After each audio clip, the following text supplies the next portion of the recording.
What could be more fun than infinite resource pulverize slamming, destroying everything in your path? And while leveling, you don't even need the very elusive Shockwave aspect because we get something different that is even more amazing for you. Just look behind me how everything goes like pop, pop, pop, pop, pop, pop, pop as I'm simply walking around. And that is called the aspect of blood boiling, which gives you a free overpower every 20 seconds, but also on every overpower creates these little orbs that explode and literally destroy everything with a one hit. They even eat up elites and bosses extremely quick, making your whole progress from 1 to 100 way faster. And that's what we're going to give you right now. The road from 1 to 100 with the Druid. Extremely streamlined because there's a few key points to look out for here, aspects, skills, all of it together. Now let's backpedal for a second and let me explain how this pulverized Druid especially works and how we're getting the infinite resource roll in. And the main components for the infinite resource is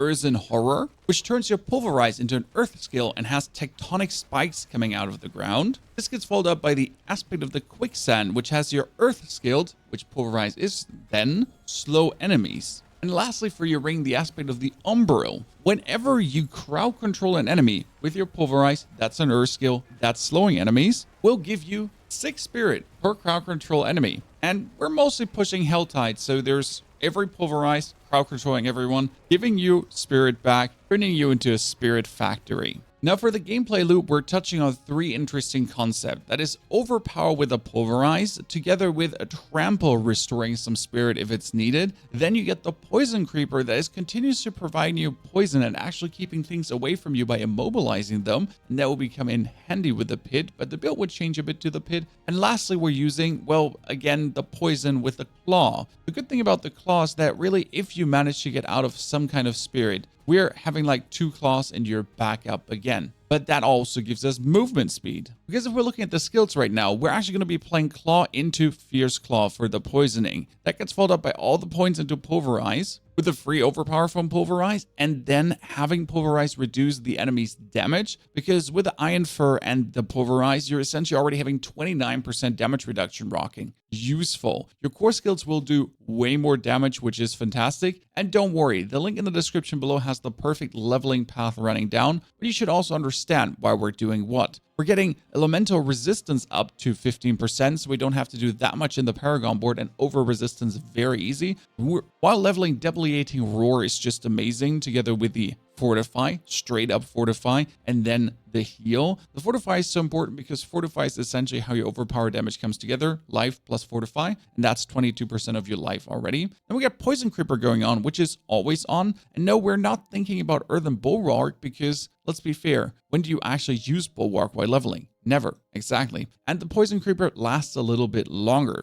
Then down here, our Earth skills do a bit more damage. They fortify us, and then they do vastly more damage. Plus, we would get a free overpower if we stay 16 seconds into the Werebear form. Now, we will swap out of the Werebear form to actually get down here our heightened senses. We'll talk about that in a jiffy. We do have Trample, and while leveling, you have enough points to also play Enhanced Trample and Savage Trample for the bonus spirit. Then we're going to get poisoned enemies slowed, and we get more critical strike damage multiplier against poisoned enemies. And that works really well with the creeper that you can then reset over your spirit boons to continuously have things poisoned and do the maximum amount of damage. And worst case scenario, you can actually claw everyone to just apply a little bit of poison for 6 seconds, and you have to do that only every 6 seconds to get the most damage out of it. Then our earth skills, our nature skills, are doing more damage. They heal us as well. We're doing more damage to vulnerable, and we're going to try to keep that up as much as possible in the long run. Then with a quick shift, we would deal more damage when shifting into a new animal form, which is whenever we claw a damage boost. When shapeshifting into an animal form, Werebear grants 6% damage reduction, Werewolf grants 6% movement speed, and the bonuses are doubled while both are active. So if you're essentially starting a fight with a claw, you're straight away, as you're going back to the Werebear, having a huge amount of damage reduction. I mean, it's 6% worst case scenario, but best case scenario, it's 12% as you're swapping back and forth. That being said, you kind of want to stay obviously in Werebear form as long as possible to get even more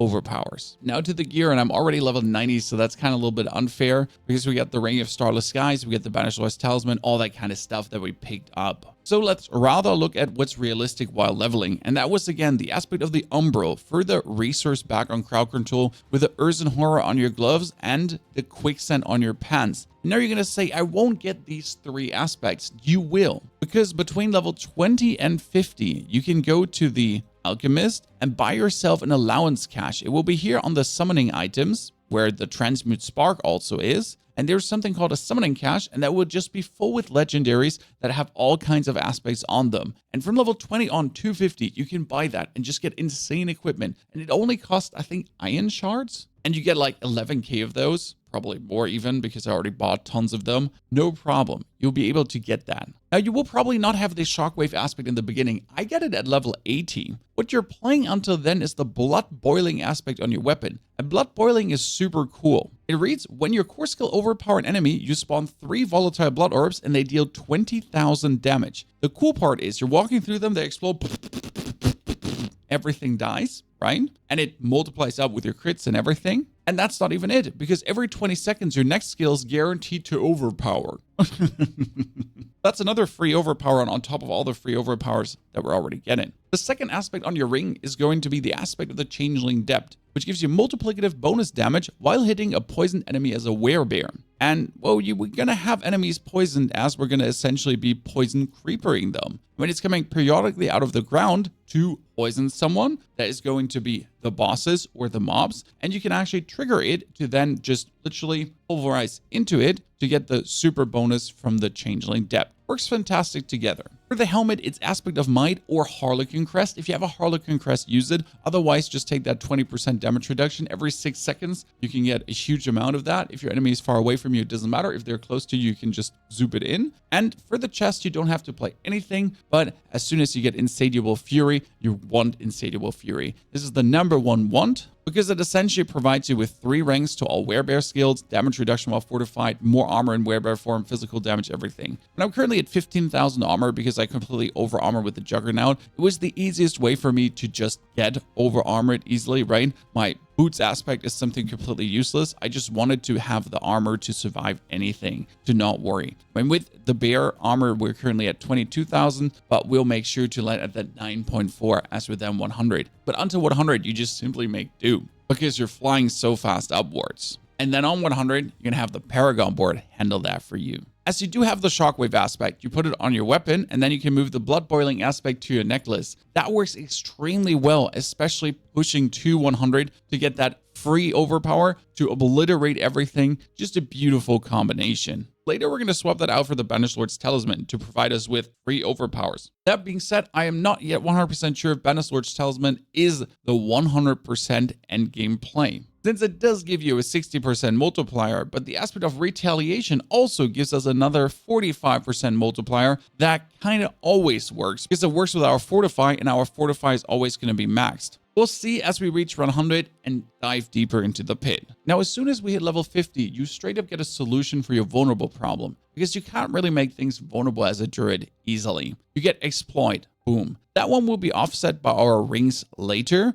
Exploit will do the job because when an enemy is damaged by you, they become vulnerable for 3 seconds. This can happen more than every 20 seconds per enemy. It's suboptimal, but it will work early on. The alternative will be later finding rings that have lucky hit chance make enemies vulnerable. That can also land on your gloves. You just simply need up to a 24% chance to make enemies vulnerable for 2 seconds. And that will be able to always trigger as you get 2 of them. So 1 on the ring, 1 on your gloves, boom. As a tip while leveling, every single weapon I picked up, I straight up tempered Elemental Surge on. It does not trigger that often because Pulverize has a low lucky hit chance, but the Earth Spikes from Earthen Horror seem to be able to lucky hit as well. Otherwise, I could not explain the amount of lucky hit I had, and it made everything so much easier. So high ups for Elemental Surge. Later on, you're not going to go for Pulverize size because that's frankly spoken completely useless. Rather, what you would want to go for is Petrify duration, because getting another 100% bonus to Petrify duration, and that gets obviously better, is not something to scoff at.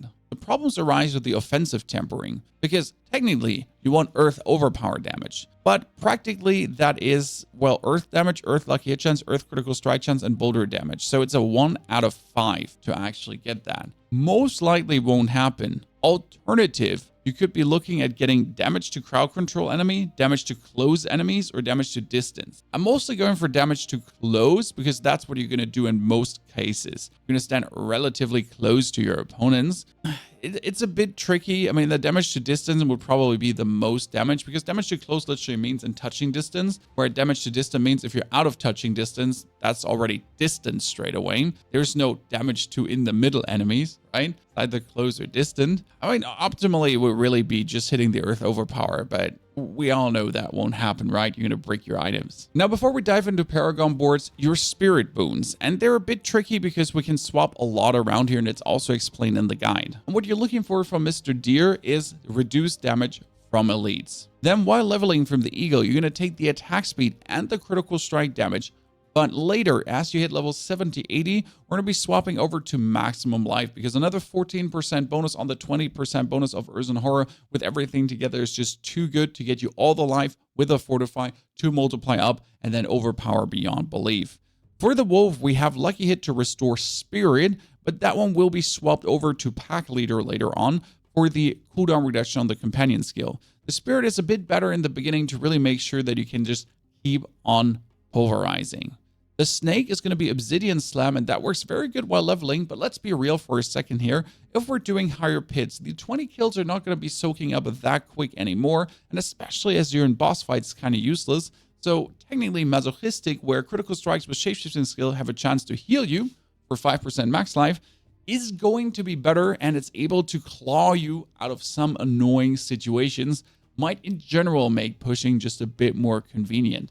You're trying to avoid most damage possible with the poison creepers, but sometimes you simply can't do that. Back to the Paragon board, we'll start with the exploit glyph, but again, you're only going to keep this until you get the lucky hit for vulnerable 2 seconds, because then the exploit glyph will be changed for spirit, because this is the perfect board for it. That gives you the critical strike chance multiplier and the critical strike chance damage, and that's where we're also keeping the 3 points active here that we could then put them into the dexterity.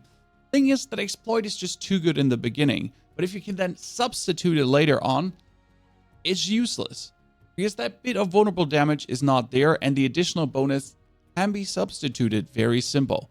Try to take as much max life as you can as it multiplies up, and then the first board we're going through is Constricting Tendrils, because Constricting Tendrils is kind of cool because it's a big 4% max life node, and if we activate the effect, we're getting another 4% max life. Oh, and if you're then playing Outmatch, then the rare node is boosting by 125%. So this node alone is a huge boost of life, and we get more damage with nature magic skills. Why not take it? Off into the Ancestral Guidance Void for spending Spirit gives you more damage, and we can do that very easy. We'll activate the bonus Maximum Spirit 2. We get more Spirit and max life, and even more max life multiplicative up. Then we're going to play Earth and Sky for the damage multiplier to vulnerable and crowd-controlled enemies, with the bonus to magic nodes for more resistance, and then more core skill damage, everything. Yes. Into the Earth and Devastation board for even more multipliers, together with damage to crowd-controlled enemies. Then we're going to be slapping here in the Fang and Claw for boosting the magic nodes for critical strike damage with Earth skills, more critical strike damage with Earth skills. And we're missing 5 intelligence here and 20 dex there. And boom, we're back to 450 dexterity. Easy life. Gonna activate it all. Now we're gonna swap into the left side, and that is the survival instinct. While in werebear form, you deal more damage multiplied again. And we're taking a huge chunk of damage reduction while fortified, damage reduction while fortified, damage reduction while fortified, and a bit of fortified generation to really make sure we are fortified at any given point. And you can take the bonus armor while in werebear form if you need it. If you're already functionally armored out 9,230, ignore that node. We just want to activate Tectonic here for the bonus lucky hit chance because it is way too good to get that. It boosts all the lucky hit that we're doing for all our lucky hit effects. Now, if you're not taking the Battle Worn, you can invest 1, 2, 3 points for more damage while in werebear form, if you wish so. But you can also use the last 3 points just in case you're missing a stat point for a node, right? Or to weasel out more max life, as we have another 2 and 2% max life here. So these are kind of like your free iteration points if you feel like you need more damage or more defense. And then we're going upwards from the middle again into the Inner Beast board. After shapeshifting, your spell costs are reduced by 5% for 10 seconds, up to 45%. If you reach 10 stacks, the bonus resets your ultimate skill by 5 seconds. And that is essentially if we're going for werewolf to poison, then back to werebear, werewolf, werebear, werewolf, werebear. So that will allow us to essentially stack up the Inner Beast if we want to. It is not needed, it's just a little nice to have, as we have to go anyways in here for the Dominate, 37 out of 25, and we pick up another huge amount of max life, plus the bonus damage, critical strike damage, and physical damage that you can actually get all the way here. Nothing to scoff at, nothing to laugh about. Technically, we could think about swapping the Inner Beast board, maybe with the Earth and Devastation or the Earth and Sky Ancestral Guidance board. But I'm so far happy with all the life boosts we've already been getting, but will be optimized and rehashed for the pit then as I gain more pit experience. Ladies and gentlemen, could I convince you for the Pulverize Druid, or is it rather going to be Rogue that is absolutely destroying everything in existing solo tormented bosses, pit, whatever? Or the Golem Necromancer going around one-hitting bosses left, right, and center? Which one is it going to be? Drop it in the comments below.